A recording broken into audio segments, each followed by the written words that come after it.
brand, then Evan White is here. 'Cause talent tech PR is sure to take you very far. The HR tech space has a fresh face, and it'll make your brand a star. Spinning straw into gold and taking flight, you'll be soaring through the sky at incredible heights with Talent Tech PR from Evan White.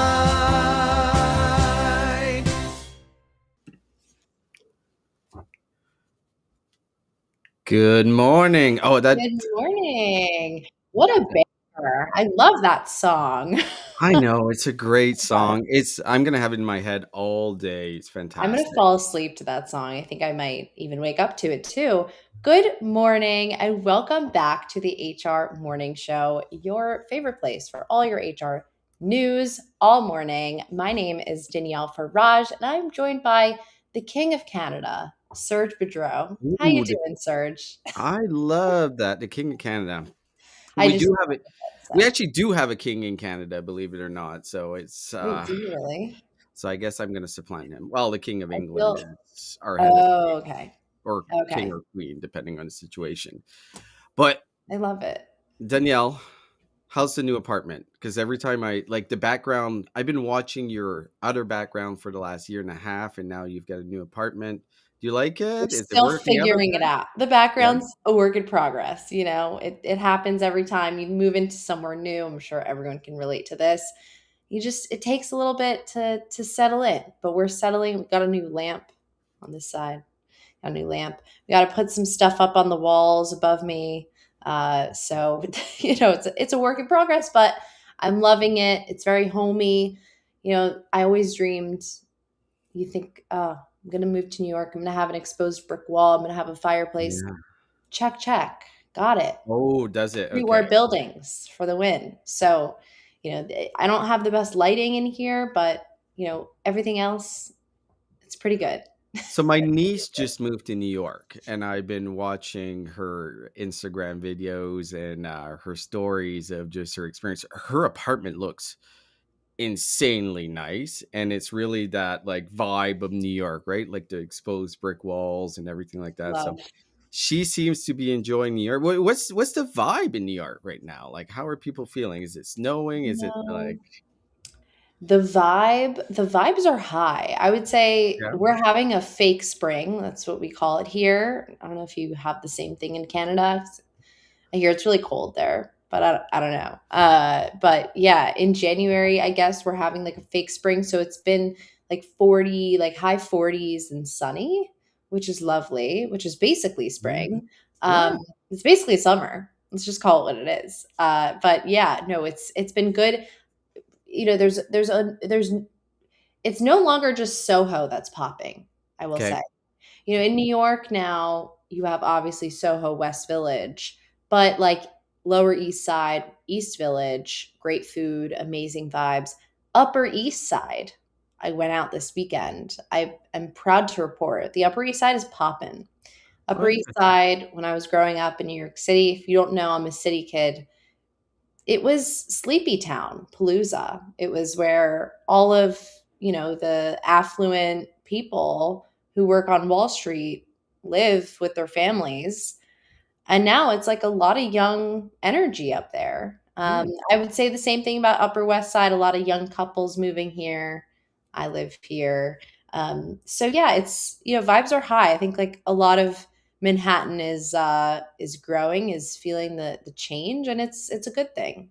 What's the restaurant scene in New York right now? Because like restaurants are struggling across North America. I know they're struggling across Canada here, and I'm getting the same sense that that's happening in the U.S. But is New York different? Because what's great about New York, and every time I go to New York, is these fantastic restaurants that you've never heard of that are a hole in the wall, but it's packed. There's a lineup. It doesn't matter where it is. Is the restaurant scene still good in New York right now, or are they struggling like the rest of the country? Well, I'm not an expert, Yeah. on the restaurant scene in New York. I would say I'm the friend in the friend group that is along for the ride. Okay. I have a friend who's more of a foodie than me, but I will say there's constantly new restaurants opening. I think New York is one of those places that people move here from all over the world to launch their career and or to work in a restaurant, to work for a chef. So I will say I think there are endless restaurants that you could. I think there was something that said like it would literally take you your whole life to eat at every single restaurant in New York. And I think the same is still true. But I think they're expanding the location, right? So Upper West, Upper East, we got some good restaurants up here, which is fantastic. I'm a big fan of that. So and downtown is usually where it starts. So I will say, it's not the first place someone moves to open a restaurant. Yeah. No, I'm looking forward to my next visit to New York, and I will give you my report back when I do of all the restaurants. But we've got Please a do. big show, Danielle. Great So show. as you know, we're part of the Purple Acorn Network. We now have 21, almost 2,200 followers on LinkedIn. And Let's I go. set the goal, and I promised it to Evan that we would hit 20,000 followers. So please, if you're watching or Wow. This listening, year, yeah, you got to go make my promise go right. So big. go click on that follow. And if there's any comments, please on the show, comment. We will read them. We also have, I don't know if people are aware, but in the Purple Acorn Network, we have a slew of the best podcasts in the industry. We have over 20 podcasts. So go check out Purple Acorn Network. And also remember, you can actually watch or listen to this show on any of your podcast providers. So if you missed a live show, we're going to have a lot of fun things to say that you can listen to after. So go check us on Apple Podcasts, Spotify, or wherever you listen to podcasts. And I do want also to thank our sponsor. Like we always start the show with the fantastic video. And I was really curious on how he did that video. And this was before AI. And I guess this was done with Fiverr, someone that he contracted. So people are still using Fiverr. It's a fantastic video. But if you're looking for any talent tech PR, you're a company that comes on the show, you watch this show, you always hear about these fantastic parties at every conference. You also hear about everything that's being done to get the brand out there. We've seen the red shoes, we've seen everything that Evan White does. So do follow and check out Talent Tech PR to get your brand out there.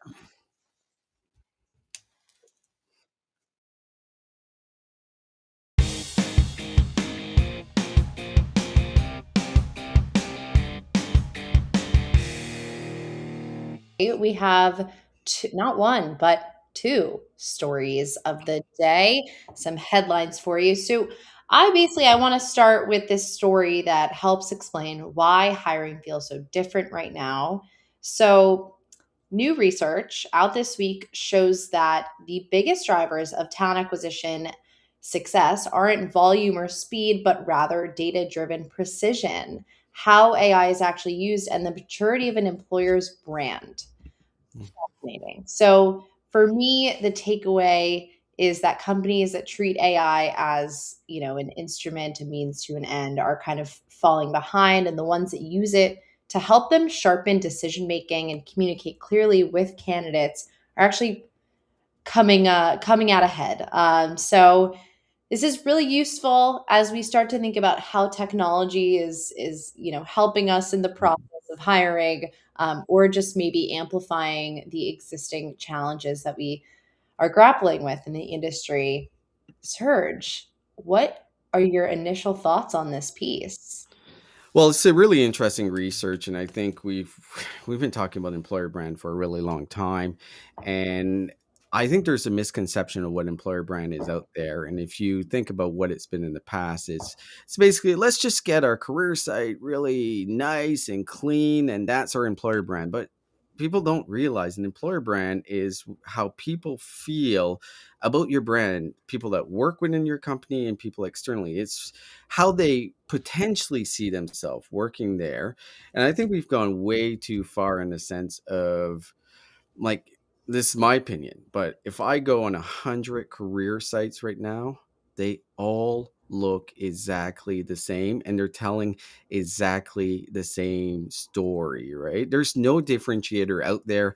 It all looks like AI slop in some ways. And I know it's not, because it kind of looked like AI slop before AI came out. We're just like such generic terms that we're leveraging, like a great place to work. We're still, you know what, I actually saw this the other Authenticity. day. Yeah, exactly. I saw like we're a family. I'm like, come on, like, Ooh, we're red flag. 2026 now. We cannot talk about that. But in saying that, I think leveraging AI for creatives and those is fine, right? But I think we have to be out there and give a realistic picture of what it is to work within your company. Because one of the biggest challenges that we're seeing in talent acquisition, and I'll talk about this during the weather report, um, is like we got to figure out a way to filter out the candidates that are not a fit for your organization. But if you read a career page right now, you would think everyone's a fit. They're trying to include everyone, and that's not the case. I think we have to be honest of what is the reality of working at company. If people work long hours, say it, right? Like Yeah, if people like, you really have to be clear of what it is to work there, because people go work at your company with an expectation of something, and then the reality is different. That hurts your employer brand more than anything else. for sure.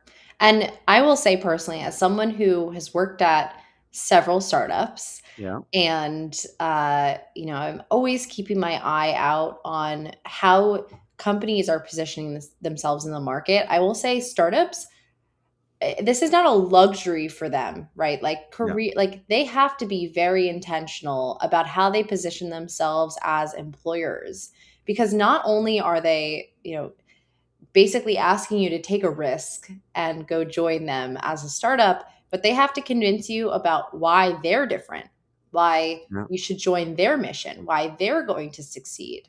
And it's something that I think now I'm seeing more and more often.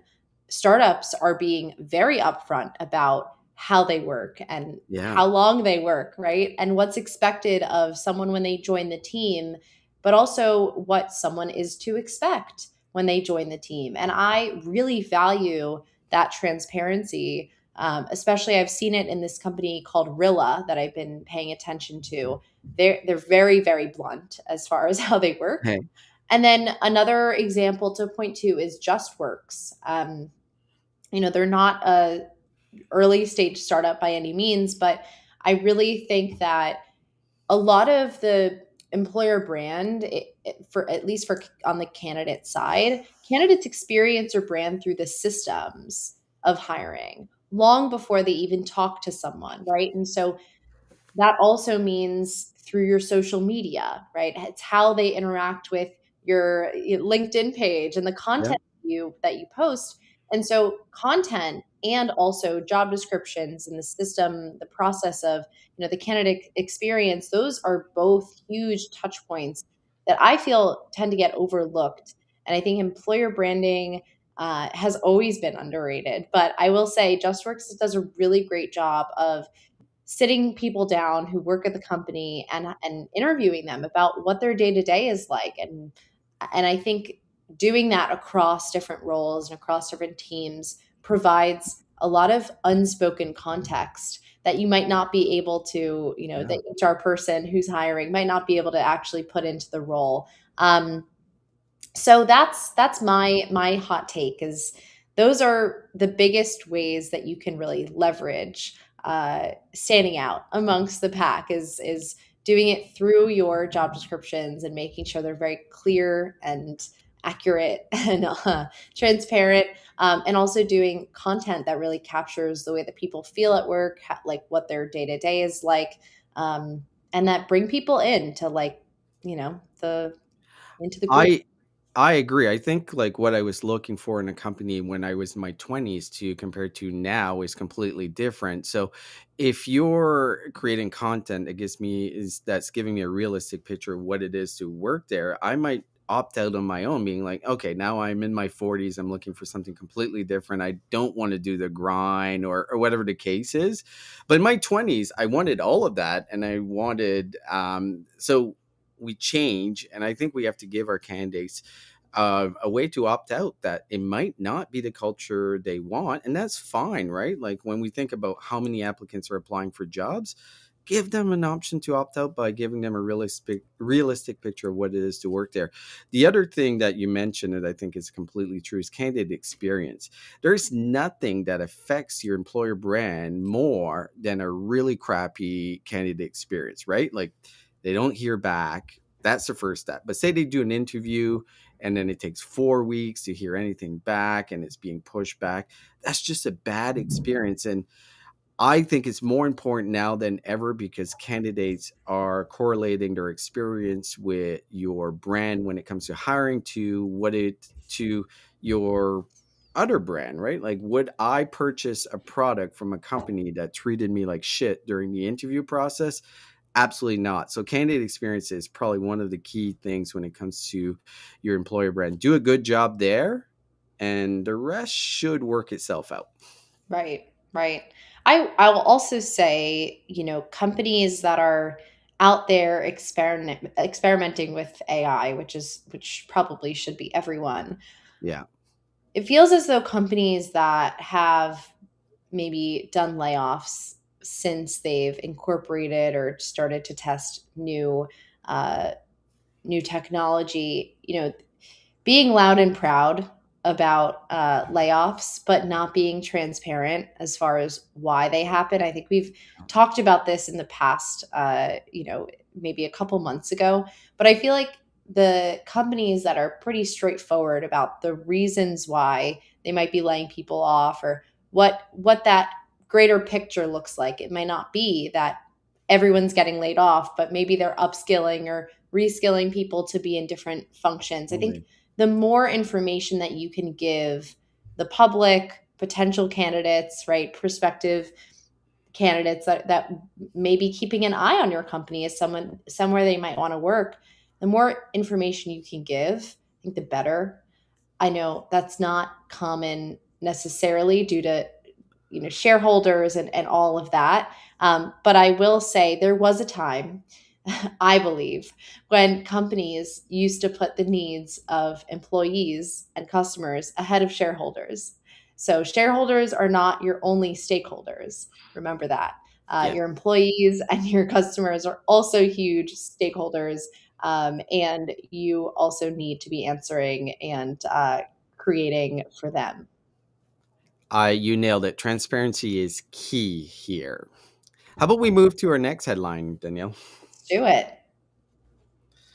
All right, this is an interesting one because I started a podcast in 2020. And I like just during the pandemic, and working from home became obviously key. We all did it, right? Then I lived through the return to work phase, which is the last couple of years, and now it seems like we've gone back to 2019.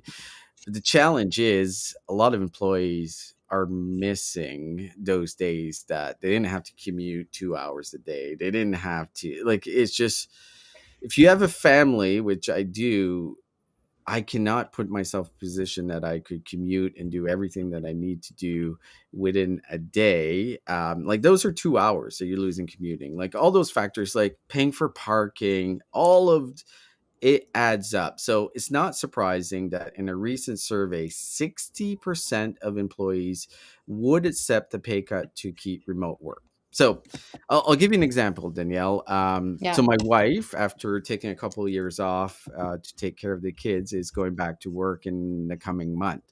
And she got her offer, and we were calculating things, right? Like she now has to commute 45 minutes to get downtown, back, and like there's a cost to that, right? Like there's gas, there's mileage on your car, there's like just time wastage. Then she has to pay for parking, and then she's gonna have to buy lunch downtown. Like you add in all those costs, it adds up pretty dramatically. So I am not surprised to hear that a lot of people would take a pay cut so they can work from home. And it's not only the convenience of working from home, it's also really expensive to work downtown. Like, think about working downtown, say in New York City, like yourself, and you live in like one of the boroughs that's far away, or you're living in New Jersey or Long Island, whatever the case is. Like, that's expensive. It's What's your take? expensive, yeah, in many ways, like you're talking about, right? In time, in energy. We don't often talk about the energy depletion. I mean, Yes. you look at I have an Aura ring, and not sponsored. And I look at my most stressed times of the day. Same thing with my boyfriend. He says the same thing. It's usually when I'm on public transportation, like the subway, that I Yeah. get the most stressed. Yeah. And that takes a big toll on your overall energy for the day. It's not energizing to get on a packed subway at peak hours and cram yourself into a car. And I think the other thing here is this report really talks about why you might give up autonomy when the data hasn't proven that offices are driving better outcomes. Like, obviously, right? Like, so when people ask me, what do you think about office versus remote work? Yeah. I don't say one or the other. I truly believe, and this has always been the case, that everyone deserves the right to discover how they work best and work in that manner. So, Mm. or at least work in that manner 60 to 80% of the time. And so, if remote work is great for you, then that's great. Like, you should go find a job where you can work remotely and you can Yeah. thrive and you can live the life that you want. Yeah. I know plenty of people who do that. But I also know people who like going to an office every day, and 100%. that's on them, right? Like, they choose a job that really aligns with them. So, but the point being, it's important to think about the why. And I think that's what the pandemic made all of us take a step back and say, wait, hold on. Why am I going through this commute, this like treacherous 2 hour commute every day? Is it adding to my life? Is it taking away from it? Like, what actually is the point? What did I actually accomplish in the office today that I couldn't accomplish at home? So we started to ask ourselves these questions. And I still think that critical thinking is sticking with people. I think people still want critical thinking, as Yeah. far as why we do these things. Like, why do we spend 2 hours of our workday going to an office, and what value does that provide, and what value does that bring to the shareholders of the company, which, like I said before, customers, employees, and shareholders. So, like, don't get me wrong. I understand why. Well, first of all, I understand why a lot of people like going into the office, and I think about, again, going back to the employer brand. In my 20s, what I was looking is completely different because, like, met my first, well, not my first girlfriend, but like you meet people at work, you meet. Like, it's kind of your social circle in a lot of ways. You go for drinks after work. There's something. I don't think young people generally should spend all their time in their apartment or in their house, right? Like, I do feel that you need to get out and working externally and working closely to people who have a lot of experience brings a lot of value as at every age, right? I don't think it matters. So I think there's a lot of value of working in office, and I also understand why a lot of companies do it. To your point, it's not for everyone. And I think if we think about what the pandemic brought to us, you're 100% right that it gave us critical thinking of like, why would I go? And it also changed things because we went to Zoom and then Google Meets or whatever the case, and we are still doing that now. We're going into the office and doing Google Meet and doing Zoom, which we didn't really do before 2019. A little bit, don't get me wrong. Mhm. There's always been conference calls, but it's changed our approach. In saying all of that, I get why people would take a pay cut to work from home if they have the choice. I am very privileged that I have that opportunity. My whole company is based in the UK or in the US, and I'm in Canada. So, of course, I'm going to work remote. But I think if that's what you're really looking for, you just got to apply for those remote works. And in a world right now where it's very challenging to find any job, I get it. If you need to go into an office, you need to go in an office. But I think this is a warning for employers out there that if they have the option and the labor market shifts back to the employee, because right now it's very much an employer-led marketplace, employees are going to look at those remote work option more and more, and there's a good chance that you'll lose very good people. But I think everyone has factored those risks in. But We're also not, losing women due yeah, to the return to office. totally, So I will also say that we have a comment from Jeremy Roberts. So we'd love to highlight that. So he says, in a market with so many people seeking work, employees may not have a choice, like Serge yeah, just said. Some are choosing unemployment over commuting. That's a personal choice, but it doesn't mean companies have to let everyone work from home. Totally fair. totally. And companies should not be shamed for taking either stance. I agree. I think we all have a choice of where we want or need to work, so I totally get it. I am not going to fault them in it. Like sometimes you have to make some choices, and sometimes you have the privilege to be able to make some choices. Like I think in my home life, we decided instead of my wife going to the office and doing a commute, it was easier for her not to work for a couple of years, right? Right. That's not the case for everyone. The challenge from my perspective in, not forcing people one way or another, or maybe forcing them one way or another, is if you make certain concessions for certain people of a Yeah. certain level. And, Mm. you know, I've seen this firsthand, where senior leaders are basically, they're brought in, they're hired, and they're told, "Oh, you don't have to come in.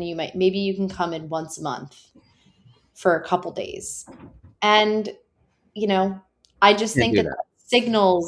it signals to the rest of the company, especially people who are younger, that that flexibility is a privilege, that it only goes to people of a certain age, of a certain stage of life, and people, who are not of that age and stage of life have maybe other things that they need flexibility for. They might have chronic illness, which Mhm. affects 1 in 10 people. They might have, they might be a woman. They might deal with really chronic menstruation. Like, you don't really know what people are dealing with. So to make certain concessions for people of a certain stage of the company and not others, I think is deeply unfair. And I see it happening a lot right now, a lot with these RTO mandates. Yeah, that's an interesting point because I've seen that a lot throughout my career, even before like return to office or whatever, like different rules for different people. And that just doesn't set the right precedent within a company itself. It sets the wrong example, and it just talk about losing trust in the organization. That's what happens, and we see that a lot, right? Like we see a lot of executives that don't need to go to the office, and all the employees do need to go every day. And that's just like if you're doing that, you you gotta lead by example here. Come on, give me a break. Agreed. So, all right. Well, that takes us to the next part of the show. Thank you for joining for headlines. And next is the weather report. The winner, yeah.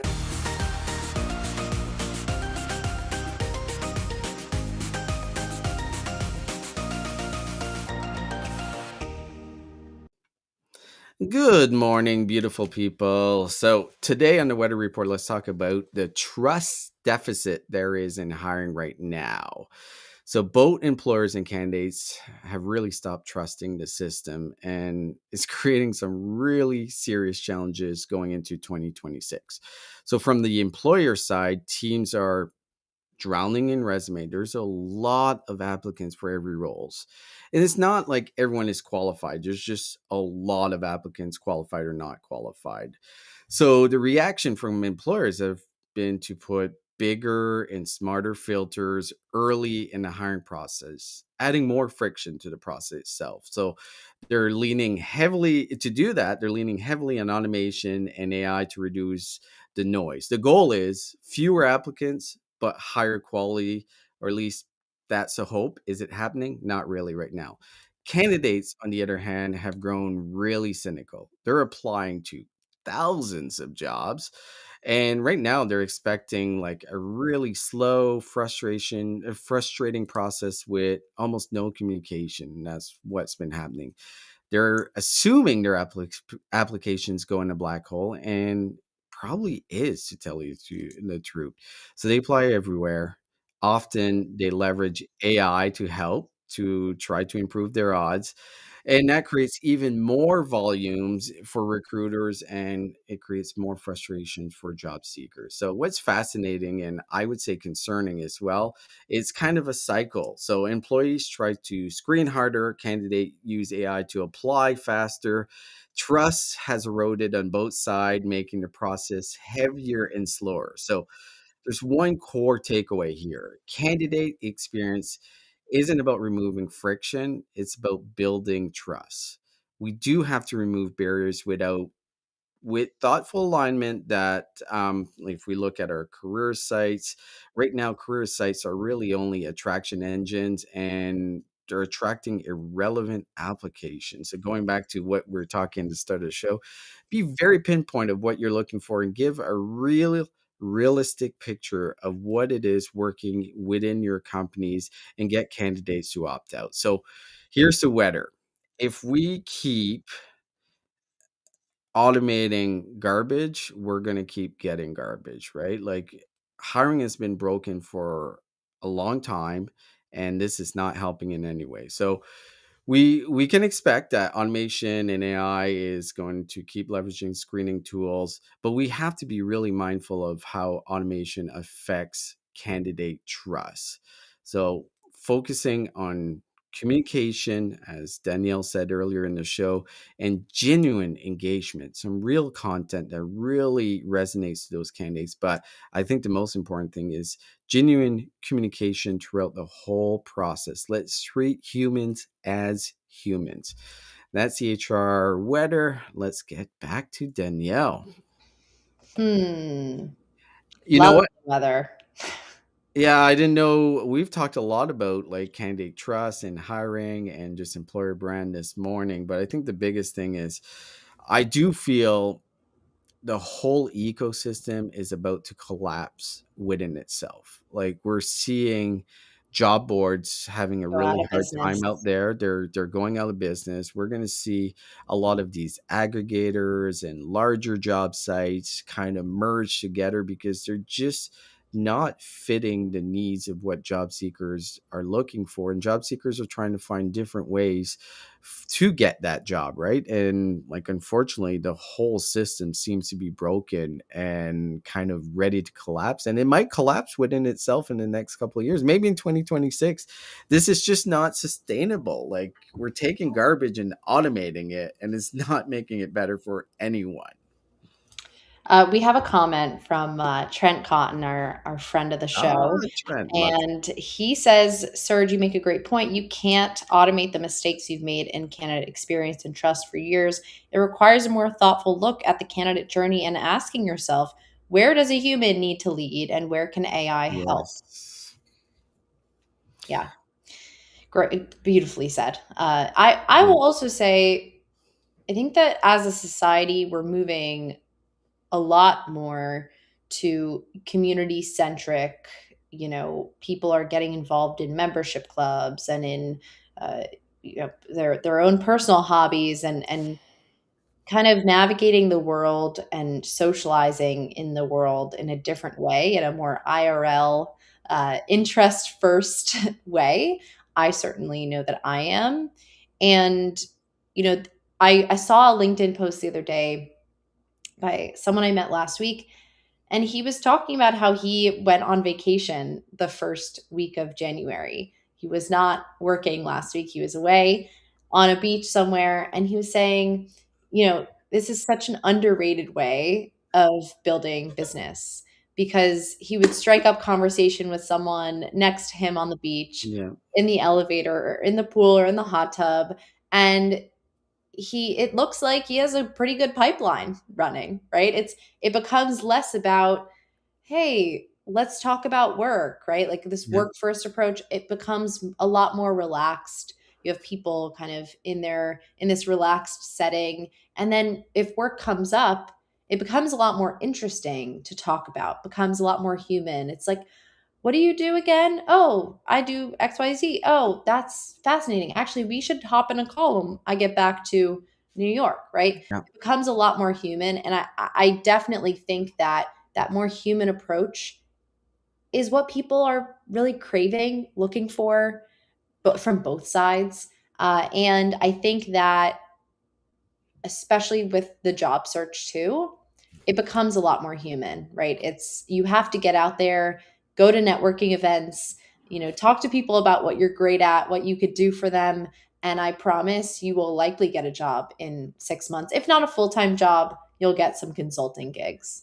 Well, let's talk about that because for job searching, a lot of people get advice of do more networking, right? And what does that mean? Because for some people, that's really uncomfortable. Like going to a networking event, they're shy, they're introverted, or even extroverted people, like going into a setting that you're not familiar, you don't know what to expect, and you're kind of trying to sell yourself without selling yourself, right? That's what networking is. What's your advice? Because I feel really bad for people coming out straight out of school. Yeah. And it's like the job market is not great, let's face it. And there's a lot of competition. And it's like, well, go network.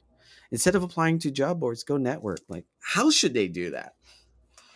Well, I love this question because I'm actually developing something right now that I'll show off to the world, sooner or later. But essentially, my belief is that in order to get a job or to succeed in this world, you have to actually not just go to events and network, but you have to become the person who is magnetic. Okay. The person that when you walk into a room, lights up a room, kind of brings a positive energy. People want to be around you. People are fascinated by you, by what you do. And I'll say, I think the things that make you or a person more magnetic are that they have confidence, right? That they know that they're good at something or multiple things, and they're able to confidently communicate that. B, that they show up in the first place, they're with a curious mind, they care about other people, asking other people, very curious. And C, that they actually foster intergenerational friendships throughout their life. They make an active effort to befriend people of different ages and stages and backgrounds, so that when you are in that room, right, know what rooms you could end up in, you're prepared, that you have the ability to speak to anyone about their lives and be interested and come off that way. And so then when you're in those types of rooms, you have the experience in talking to someone who is a mother of 3 kids, or Yeah. is a grandfather, or is a brother, or just lost someone in their life. So you're able to relate to them in that way. So that's what I believe is it's really in developing yourself as a person, and that's how you network.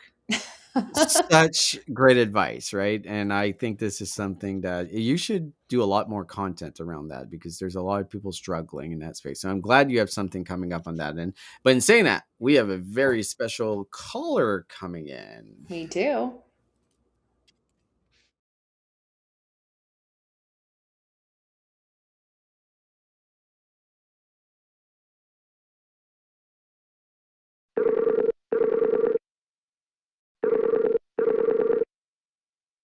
No, but like, honestly, you come across so cool.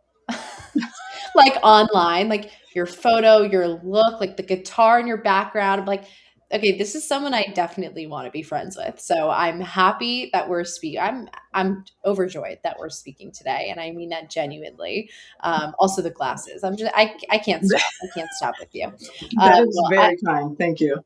of course. I am so excited. Brandis, I'm going to let you kind of give a little bit of background as far as what you do, but I will just say you've built a marketing career inside HR tech. You work closely with HR leaders, practitioners, experts, and now you're at Kyle and Co., which we're a big fan of Kyle here at the show. He has co-hosted a couple times, and you're really basically shaping how the industry understands talent, technology, and change. So, welcome to the HR Morning Show. Can you give us a little bit of background on what you do, who you are, and what you do best? Yeah, I'm super happy to be here, by the way. Yeah, I mean, I'm the marketer that a lot of people know, but like no one's ever heard of. Which is kind of like super fun for me because I have a lot of like personal relationships with people that I hold very dear. Um, and we can get into this in a second, but that is one of the really exciting things about being at Colin Co. But yeah, I mean, I started a little over a decade ago, like just building communities, recruiting and HR tech communities with lesbians who tech, which was kind of like my entry point into recruiting and HR, which, I wasn't familiar with before. And that was like drinking from 17 fire hoses because the community is huge. And, I'm learning about like this whole new industry and like all these things. And it was just like, like, what is this? And before that, my career was in production. I was a musician. And so, I wasn't really connected in that way. And then once I kind of got serious about marketing, I was like, you know what? Like, I think I want to get off the road, stop touring, and just like stay in this space. I was like, I don't want to market to like, I don't want to, no shade. No shade to anyone that wants to say this, but like, I don't want to market like APIs to like developers. Love you guys, love you down. Yeah. But like, that just wasn't interesting to me. And I was very, very fortunate to actually fall in love with the space and with the people, and have been here ever since. I love that. I relate to that. I'm not a professional musician, but I've dabbled. I did some time in a cappella. So I will say Okay. I think having interests outside of what industry you work in Yeah. gives you a unique advantage to being able to walk into a room, like I was saying before about networking, and relate to people on a level that is not necessarily connected to what we're talking about in this room right now, right? I think that's really cool that you're a musician. I want to hear more about that. Look, I can go grab the cups right now. We can do a little pitch perfect. Yeah, let's do it. But I really I'm curious. I think there's been a lot of talk in the market about Kyle and Co. Mhm. Realistically, I think you guys are bringing a really fresh approach. I know it's something I've talked to Kyle specifically about at Yeah. former HR conferences. Like, okay, these rooms kind of are feeling stale. There's the same speakers taking up the same space, but like there are new people in the market. What do you think led you to making this jump and joining a new team? And what do you think you guys do differently in the market comparatively? Yeah, I mean, let me tell you why it works, and like rightfully so. Like obviously, any new venture you go out into, you want it to be successful and you want it to do well. One of the things that really aligned for me with it's just like a part of my personal practice and professional with Kyle was Kyle's a real person, right? And finding people in this industry that actually care and actually really want to solve problems in a very connected way just felt really good to me. The job wasn't obvious, right? I've spent my career working on the vendor side, leading marketing teams for several recruiting tech companies, right? And that is kind of where I saw like the traditional growth model as a marketer. It's like, oh yeah, like I'm going to, lead a team, and then do I want to be a CMO one day? Like, what does that look like? And while I was like headed on that path, Kyle and I had a conversation. And he's like, hey, like I'm starting this thing up, and it just kind of made sense to be on the other side of it because I had worked with analysts and folks that are, just covering like, innovation trends. And we were just like, well, what if you could take all of your superpowers and just give them to everyone? I was like, Yeah. that actually sounds like a really, really fun job for me because now, while, a lot of the focus is on like building products and, building, marketing engines and like distribution, like all of those things, which are all really important parts of the role, and shipping products. Now I get to talk to all the other teams. And it's like when you're in like recruiting tech and like B2B SaaS, you're on like little gangs, Yeah. right? Like I'm in this gang over here, so like I can't talk to these guys over there, and so I don't talk to these product marketers because we can't share It's anything because limiting. we're all chasing towards like the same goals, right? So it's really nice to be on this side. Kyle and Co. Is a practitioner led firm, period, right? Like we've all done the work, we've all done the job, and that's how that's how we're approaching it. And having some fun along the way, but being deeply rooted in the research. I think one thing that is a big focus, especially when you're on the vendor side, is like, well, what's the market saying? What are customers saying? Like, what are practitioners saying, and how can we get closer to that message? Being on this Mhm. side of it, where we're actually studying innovation cycles and talking to a ton of people across different industries, and bringing all of that to market, just for the industry as a whole, is really really fun for me. Incredible. And it's so awesome that you've now been on both sides. I'm curious to hear from you. Like, if you were to talk to your former self on the vendor side, like, what would you say to your former self about how to not miss the mark as much with customers, how to make a better impression, and yeah, how would you improve your former self? Stop spending so much time building internal decks. Valid. You know what I Very mean? valid. Hmm. No, I think it's just becoming I mean, this isn't any discipline, right? Like becoming a student of the craft as opposed to becoming kind of like beholden to the framework or the engine. And I think a lot of times we become like these the frameworks or the data, or what's your cost per acquisition, or what's this and what's that, and you get so focused on that the people get missed, right? And actually, like, the winning strategy is to actually be people first. And if you start to treat, especially in recruiting, like if you start to treat these folks like, a number or whatever, like you've totally missed the mark. And I think that there's a lot of pressure like on internal teams to perform a certain way or to provide a certain amount of impact and to do it quickly, right? Because I come from the startup world. And so I would just say, like, just study the people, right? Like get really close to the problem. And that might require you to work longer hours, which is crazy because you're already working a billion hours a day working in startups, to begin with. But in Yep. terms of like longevity and just like gaining that wisdom, I think that's really important. Yeah, it's so critical to have your eye on, yes, like the product that you're representing, but also what's out there in the market, and doing competitive research and understanding what customers see value in, like across the board. Mhm. So I love that answer. I know that you talk a little bit about marketing as translation, not promotion. So can you expand on that? On that comment, on that philosophy and what it means. Yeah. I mean, just take AI as an example, right? Like I just sat in a conversation, what was it, last week, and there was a vendor and they're, doing something and it's really cool. And I'm like, huh? Like they get it. But I'm like, what does that? I feel like this is very important, right? Like this is going to change everyone's life. But what are you talking about? Like, you know what Yeah. I mean? And Yes. I think as marketers, we take taglines and we like pour over like 5 words to go on a website.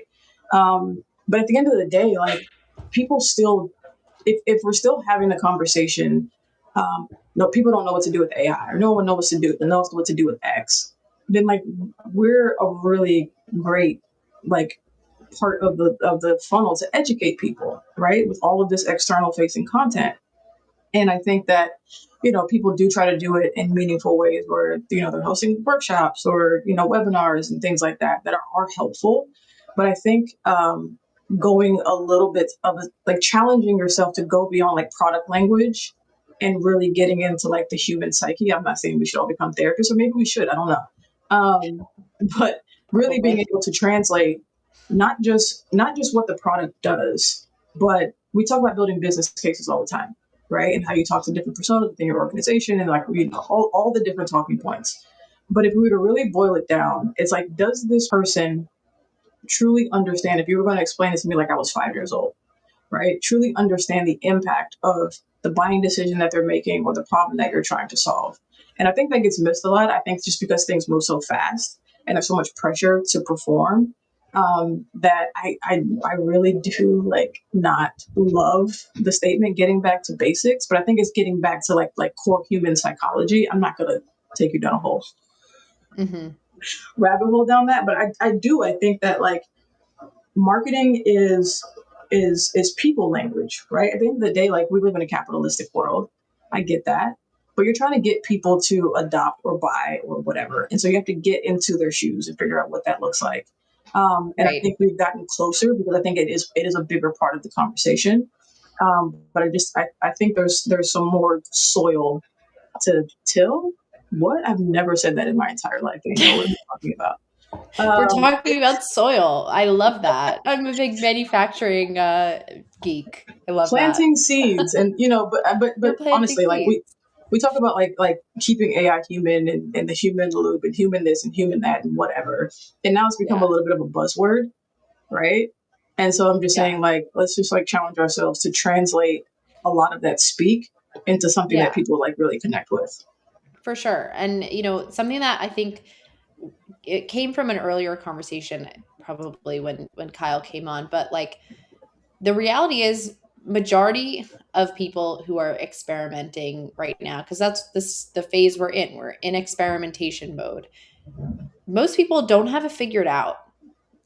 And I feel like that's why Kyle and Co is so relevant to this moment. Like there are so many practitioners figuring it out in real time, afraid to mess up, afraid to, spend a ton of money on a product for it not to have the returns that they thought it would.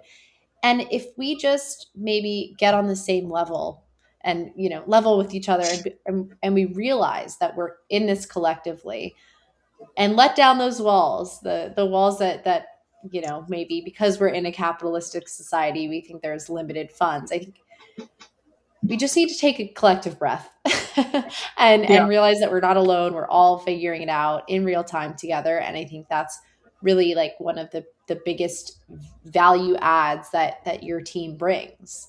Yeah. I mean, and I'll tell you exactly why. It's because when you're at a company, especially if you're trying to build something new and you're at the head of an innovation cycle like AI that's moving crazy fast, everyone's trying to keep up, you honestly don't really have time, right? But this is where like partnership is so important. There are people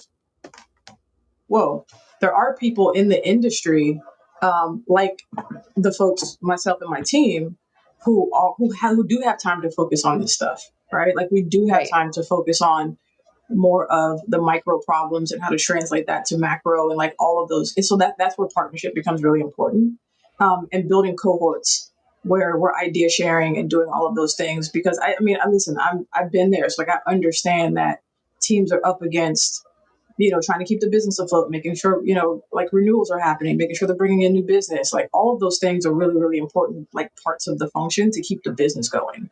Mm-hmm. And so like, if you want to be a bleeding heart like me or like Kyle's like a very empathetic person, we just happen to like find and are really lucky to carve out a space where we get to lean into that. In addition to really understanding like the industry and what we're trying to build.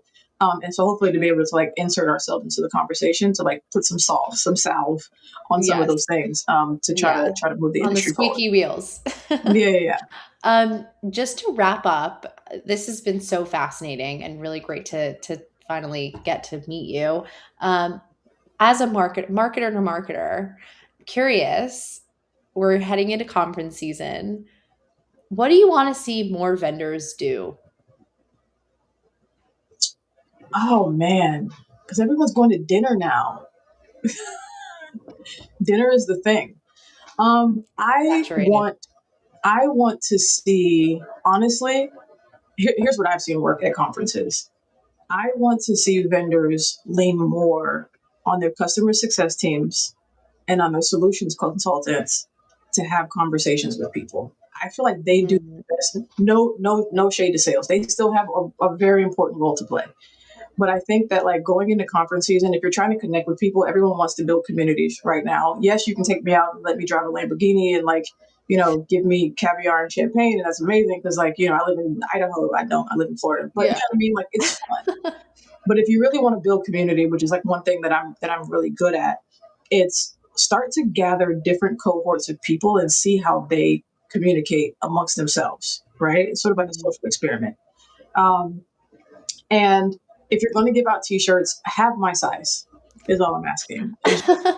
Have swag in my size so that I can acquire all of that. But yeah, I think conferences are a really good spot to build community and to make connections. And so I would just like to see us lean a lot more into that. And to do it, I know we're trying to be strategic and make the group smaller so that we can have more strategic conversations. But I think some of the larger cohorts are important as well. If you're going to lean into those small conversations, try to multiply it across those days, and not just focus on one thing. I love that. At some conferences I've been to, mostly female founder focused conferences, there have been vendors who, like, you take a legal firm, for example, and they'll do like 10-minute consultation. I can't speak today. Consultation chats with these founders, and like I've done one before, and you basically get like all your questions answered in a matter of 10 minutes, your burning questions. And I feel like the same model could work at an HR conference, right? You say, oh, solve your candidate experience problems here, or whatever the use case might be, and have more of those expert led conversations with people who are really using the product day to day. I love that. Yeah, and do less demos and do more case studies, right? Like those go over so well.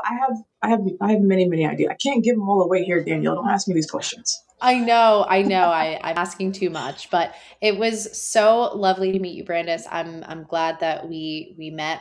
Excited to see you during conference season. And yeah, where can people find you? I assume LinkedIn. Yeah, find me on LinkedIn, Brandis Payne Connect. I'm starting to post more, so you'll see me rambling about things that I think are important. But yeah, thanks for having me. Hopefully you'll see a lot more of my face around. But yeah, find me on LinkedIn. Let's connect. Awesome. All right. Thank you so much. And sounds like we have another caller coming in.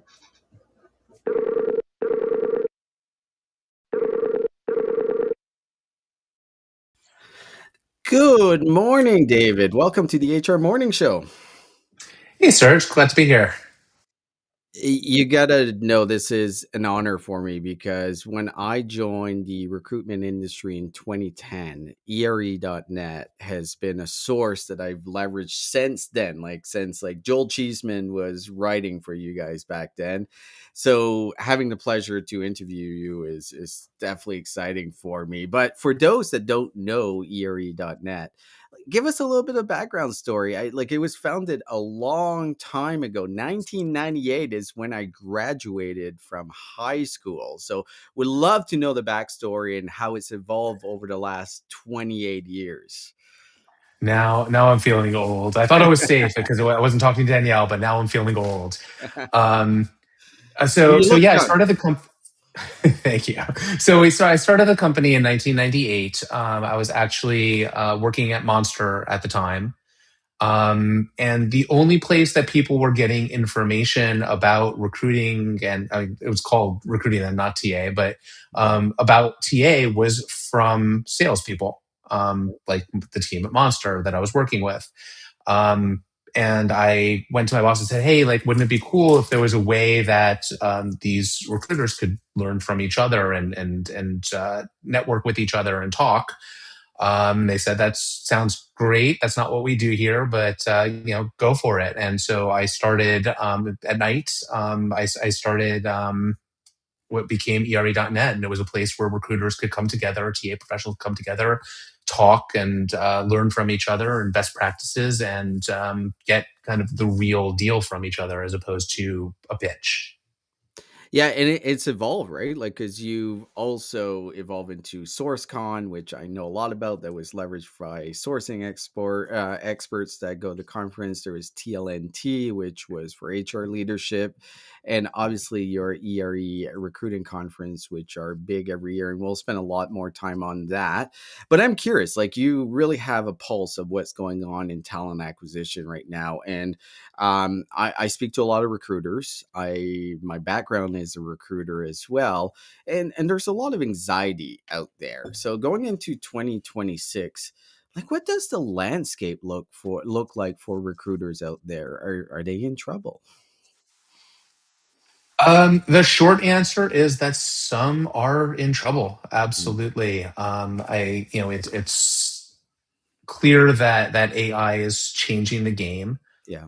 It's clear that there is a desire for more efficiency, from the CEO level down, and some of the first to be hit are HR and recruiting. And to the extent that what we do, along the lines of scheduling, to some degree interviewing, is repeatable processes, that those jobs are in danger. Will it go away? I think it's pretty clear at this point the answer is no. But will there be less people employed in it? Probably yes. Well, let's be honest. Like, as a recruiter, what I hated the most were exactly what you just mentioned. I hated scheduling, hated a lot of the admin tasks, and what I really enjoyed doing, and what I think I excelled at, and I think any good recruiter excels at those relationships, not only the hiring manager relationships, but also the candidate relationships. So I guess, like, do you think that's where we should double down as recruiters? Being very good at those two aspects is really the differentiator in the marketplace and kind of gives you job safety. I think the human connection piece of it, and I think it's so overstated. Oh, human connection, that's what's going to save Yeah, I us from know. the robots. But to a degree, it's also true. It's anytime that you can bring something to the process, connection, say, ability to sell, understanding of your particular niche, that the AI does not have. Those are the places that are going to give you security and to add value to what you're doing. Yeah, it's an interesting time out there.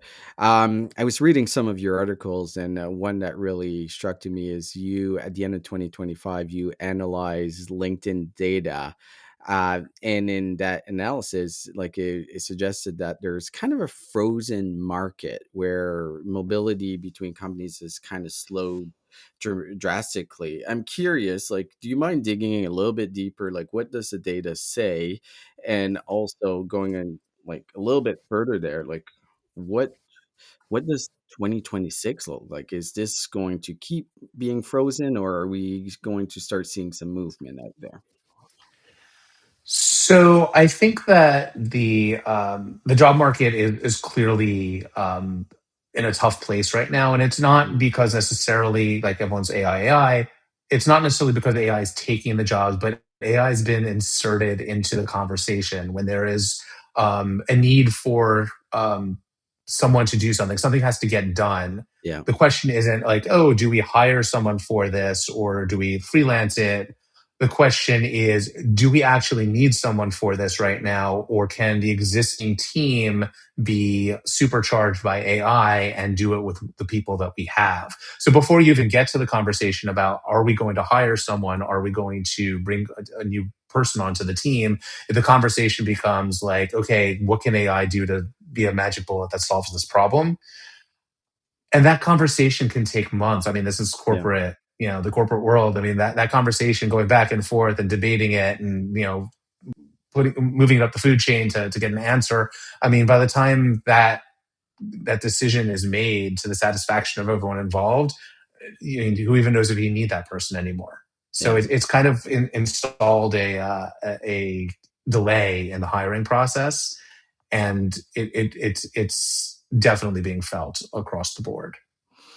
I was talking my weather report of like the challenges out there. It feels like in the marketplace itself, um, that the process has been broken for a while, right? Like it's been challenging for talent acquisition teams and for candidates. And right now, the biggest complaint that I get is I'm getting way too many applicants, and a lot of them are not qualified.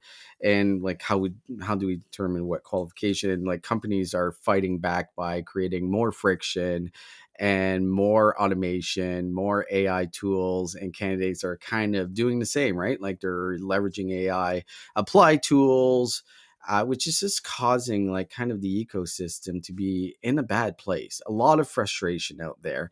So, do you have any advice for, well, first of all, advice for talent acquisition teams? Like, how do we deal with this huge volume of applicants that we're getting? And on the flip side, like for job seekers, like they don't understand the ecosystem, and it's not their job to understand the ecosystem. They just want a job. What's the best advice for them as well? Yeah, it's a situation where AI is the problem and the solution, right? I mean, Yeah. it's an arms Yeah. race. So back, we said I started the company in '98. Back then, there was an arms race too, and it was because the internet took this, this process where people were faxing in job applications, and it supercharged it because we now were able to click a button and send it over the internet, and that exploded candidate volumes. And what happened because of that was we got the ATS. I mean, there was already Yeah. a few softwares out there that did it, but it was like the next generation of ATS softwares that were able to handle that volume and screening and all those screening solutions that kind of sprung up in order to meet that increased volume. This is taking it to the next level, and again, like the solution to it is clearly going to be some sort of form of AI combating the volume, um, which is, it's a weird situation to be in, that Yeah. it almost feels inevitable, like the tools that are causing the problem are also the solution to it. Yes, absolutely. What's for job seekers? What should they be doing? Like, how do they stand out to a recruiter?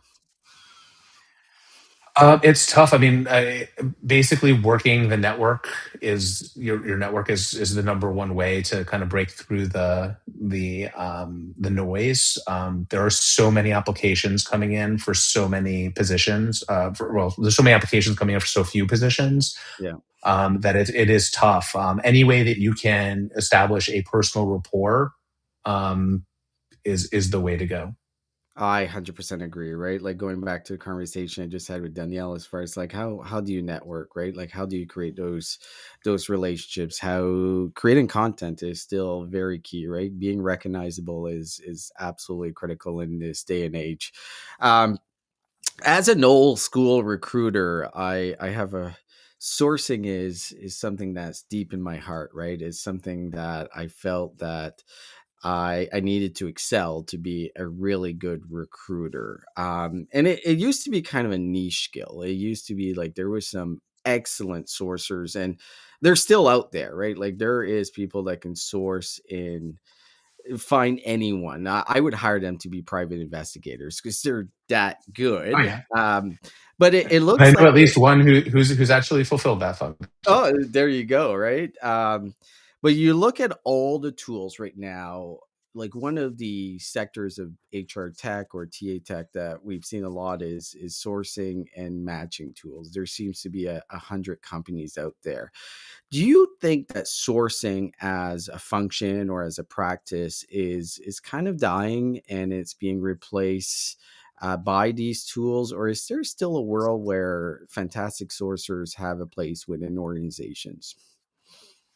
So, you know the meme with the little fish being eaten by the bigger fish, being eaten by the bigger fish, being Yeah, eaten by the bigger fish? yeah, That's sourcing. So sourcing, 15 years ago was a bunch of, you know, geniuses sitting alone at home, kind of figuring out tricks on how to use Google better, how to use LinkedIn better, how to use, all these other sites better.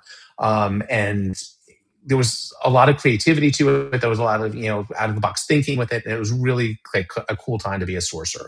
It was yeah, exploding, right? And then the demand was there. Then came the generation of AI tool, not AI tool, of automation tools. Um, the gems, the seek outs, the higher easies that kind of took those techniques and put them in a bottle and said, okay, like everything you can do, we can do faster. Yeah. Um, and there was still like the out of the box stuff was still kind of there. Like there was like if you were like a crackerjack sorcerer, like you could still do really cool stuff that those softwares couldn't do. Now all of those companies are being kind of undercut between AI on the one hand, that it's fairly easy to build sourcing tools just with off the shelf AI, and at the same time, the pools of talent that they were using are being locked down, primarily LinkedIn. Yeah. LinkedIn has started legal actions against various Chrome extensions by these companies. Certainly, they've gone to town legally on scrapers. Yeah. And so those sourcing tools have all pivoted for the most part, and trying to find new places to have their business with varying degrees of success. And the future here is clearly AI, which has kind of taken over all of those spaces, and also those organizations like LinkedIn that have private pools of data that they can feed their AIs. Very interesting insight. So there's a lot of great conferences out there, and I attend most of them. And there is one that everyone that's in talent acquisition should be attending, and that's your conference. And this year it's in Atlanta, which I've never been to Atlanta, so I'm looking forward to going to this conference. So it's May 5th and 6th. I heard Yes. that you did pre-sales on tickets at a discounted rate, and just within hours it was gone, right? Are you opening that up again? Because I've been getting some inquiries of people wanting those tickets. First of all, and then I'm curious as far as like, tell me more about the conference. Why should people be attending? For me, it says you have to attend if you're in talent acquisition, but would love to get your thoughts on it. Yeah. Would love to have you join us, first of all, in Atlanta. It's going to be awesome. And so I'll start with the why to attend, which Yeah. is actually what Danielle and Brandis were just talking about in the last segment, conversations. Yeah. So it is a conference that's very focused on conversations between practitioners, and something that we're doing this year in order to raise the quality of those conversations, give their create more opportunities for those moments in the hallways where you're like, oh my gosh, like I didn't know that before, and this is something special that I just came away with. After every session, we're having the speakers go. We have a lounge that's set up on our trade show floor, so it's kind of the center of the action. And the speakers after their sessions are going to be going there, and they're going to be holding small group conversations with people who want to learn more about what they were talking about. So we're calling it our AMA Lounge, Ask Love Me it. Anything, and we are focused on those conversations. And that's kind of the central focus for the event is those practitioner voices and those connections between people. And like you said, we had a pre-sale going on for about half the price of the registration fee, like the ultimate registration fee, and sold out really, really quickly. And actually, here today with you, I can announce that we're going to open it up again. Another 25 registrations that we're making available for $7.99 each. It's the best price we offer, and it's a bargain for what Oh this yeah. is. Tons of value, right? Like if you think about, and I think you just nailed it, those conversations with practitioners and other people doing very similar jobs to you is so valuable, because in the world we get siloed a little bit. Like we live in our world, we do our job on a day to day, and when we talk to other people, we realize, oh, I could have done this differently. Oh, there's a different way. This is how they're approaching it. So the value to any recruiter or talent acquisition professional is huge, and I do think you should be selling it to your higher ups that you should be attending. In 799, like, does that even cover the cost of food? That's a really low It's price. pretty close. It's pretty close. It's a 2-day event. For a 2 day. No, that's a fantastic. And I'm assuming you always have special guests, and I didn't realize Atlanta has a lot of names that are in this community and very well known and are thought leaders. Like I think of our friend Brian Fink. I know Trent Codden is from there. But what should people expect outside of Ask Me Anything? Who are the key people, and what are the key conversations you think are going to be happening at the ERE.net conference? Yeah, so it's always interesting putting these together because you want to have a combination of people who you just respect and think are Yeah. super smart, like the Brian Finks of the world, and new and upcoming voices from the practitioner side. Yeah. So we try to balance it out. Actually, we just had a conversation with Ron Fish, who has a pedigree in the space like no other. He's Yeah. been a TA leader for a long time, and he's awesome. Right. And he is going to be the MC for the event and running the main stage. Oh, that's fantastic news. Yes, Ron is definitely a legend in this industry, so that's quite a get on your end. So where do people go to get tickets? The website is ererecruitingconference.com. Okay. And it is the special is up there now. We also have a call out for speakers right now. So if there's anyone who has a really interesting story to tell about what they're doing in TA, or even if you know someone else who you think would be amazing on stage, you can just click on the speak link on the website. Again, ererecruitingconference.com. And just let us know, and we'll get back to you. We are putting together the conference and the agenda right now. We have a whole bunch of things lined up already, but we have a few slots left open. I loved you mentioned that because there's a lot of voices that are extremely well respected, and I love hearing from them. But I'm also looking to hear from voices that maybe we haven't heard from, that are those practitioners that are living it in a day to day and can give us insights that we might not be thinking of. And I think it's always a little bit scary. I remember the first time that I spoke at a conference, I was scared shitless, to be honest. But I think sometimes you have to go above your comfort level and do it because you have things that you should be sharing to the world. So I love that call out. So for everyone, definitely check out ererecruitingconference.com.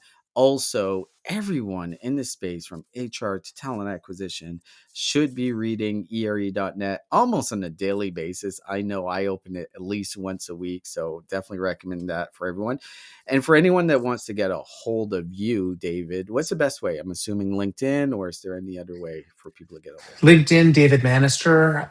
Email David at ere.net. I'm pretty easy to find.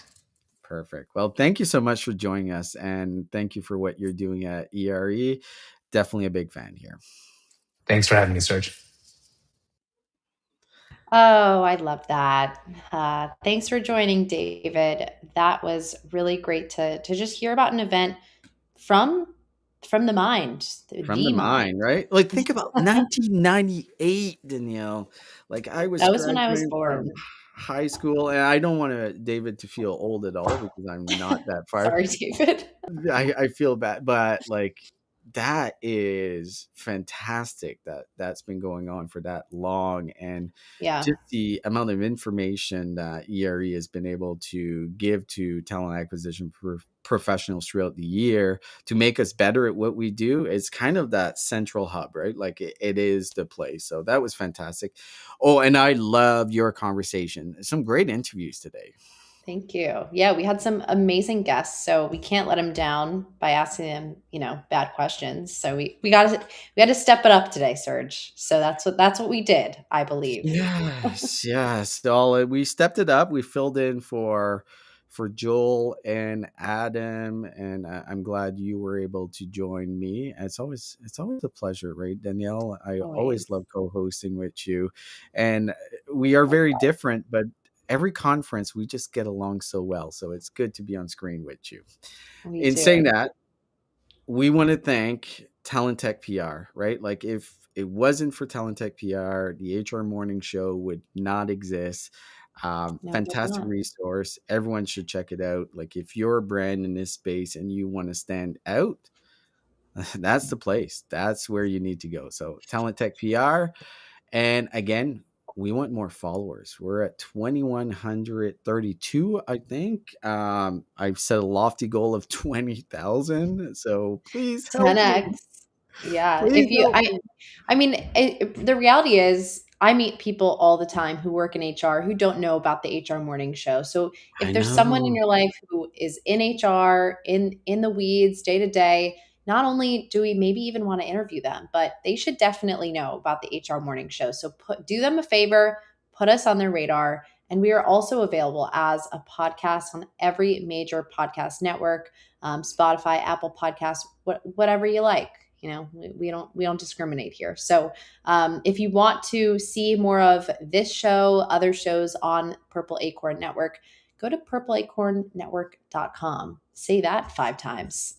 It will exhaust you, but not the podcast there. You'll find a lot of great nuggets like you did today. So thank you so much for joining us, and we hope to see you back here next Tuesday, same time.